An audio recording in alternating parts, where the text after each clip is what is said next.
इन protest के होने के पीछे एक कारण जिसकी सबसे ज्यादा बात की गई है मीडिया में, वो है सोशल मीडिया एप्स पर बैन लगाया जाना नेपाल में। असलियत में दोस्तों ये एक कारण जरूर है, लेकिन इससे बड़े कई ज्यादा और कारण हैं, जैसे कि करप्शन, सरकार की मिस गवर्नेंस, बढ़ती बेरोजगारी और सरकार में बैठे मंत्रियों का नेपोटिज्म। इन सब की आगे बात करते हैं, लेकिन पहले सोशल मीडिया वाले पॉइंट पर आए तो नवंबर 2023 में सोशल मीडिया कंपनीज को ministry of communication and information technology के पास मैंडेटरी रजिस्ट्रेशन कराने और लोकल प्रेजेंस एस्टैब्लिश करने को कहा गया था। नेपाल की सरकार ने कहा था कि ये hate speech, fake news, fraud और बाकी क्राइम को रोकने के लिए जरूरी है, इसलिए हम ऐसा कर रहे हैं। सरकार ने इस चीज को लेकर 5 पब्लिक नोटिस भी दिए बाद में, लेकिन 5 सोशल मीडिया प्लेटफॉर्म्स को छोड़कर किसी बड़े प्लेटफॉर्म ने रजिस्ट्रेशन नहीं कराया। जिन कंपनीज ने रजिस्ट्रेशन कराया उनमें सिर्फ एक बड़ा नाम शामिल था, चाइना का टिकटॉक।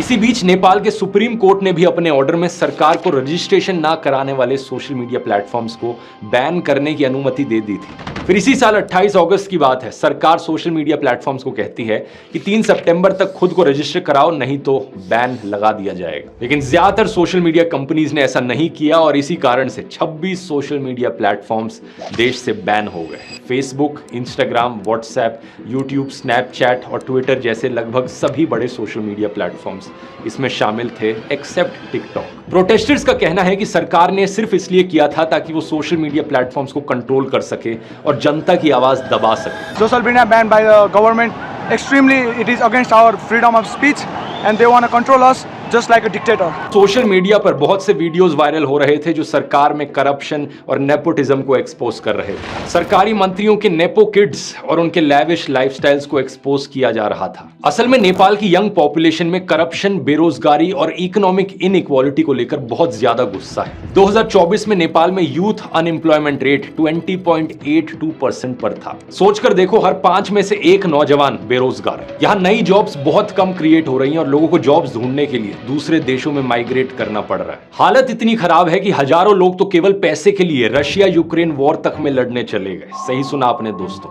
फरवरी 2024 तक नेपाल के लगभग 15,000 से ज्यादा लोग रशियन मिलिट्री को ज्वाइन कर चुके थे। यहाँ इन लोगों को कुछ हफ्ते की ट्रेनिंग के बाद ही फ्रंट लाइंस पर लड़ने के लिए भेज दिया जाता है।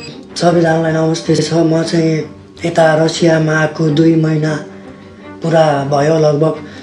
अनि मैले चाहिँ रसियामा आएर चाहिँ धेरै दुःख पाएँ। मैले त्यही नै हो। अनि त्यहाँ चाहिँ धेरै गाह्रो छ हामीलाई सर्भाइभ गर्नको लागि। और इसी कारण से रशिया यूक्रेन वॉर में कई सारे नेपाली सिटीजन्स भी मारे गए हैं। मौत का खतरा होने के बावजूद ये लोग रशिया जाते हैं क्योंकि नेपाल में इनके लिए जॉब अपॉर्चुनिटीज इतनी कम है और रशिया अपनी आर्मी को ज्वाइन करने के लिए इन्हें लुक्रेटिव ऑफर्स देता है। कुछ फाइटर्स का कहना है कि वो बोनस और सैलरी मिलाकर $4,000 पर मंथ कमा लेते हैं, जो 5 लाख नेपाली रुपए से ज्यादा होता है। अब इन हालातों को देखकर अगर नेपाल के पॉलिटिशियंस थोड़ी हमदर्दी दिखाते, थोड़ी एम्पैथी दिखाते तो शायद सिचुएशन इतनी बिगड़ती नहीं, लेकिन हुआ इसका उल्टा ही। नेपाल में पॉलिटिशियंस के बेटे अपने लग्जरियस लाइफस्टाइल को शो ऑफ करने लगे।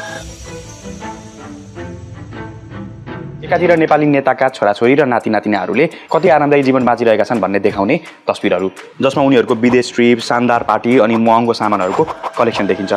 सोशल मीडिया पर लोगों ने इस आयरनी को देखा और लोग आवाज उठाने लगे।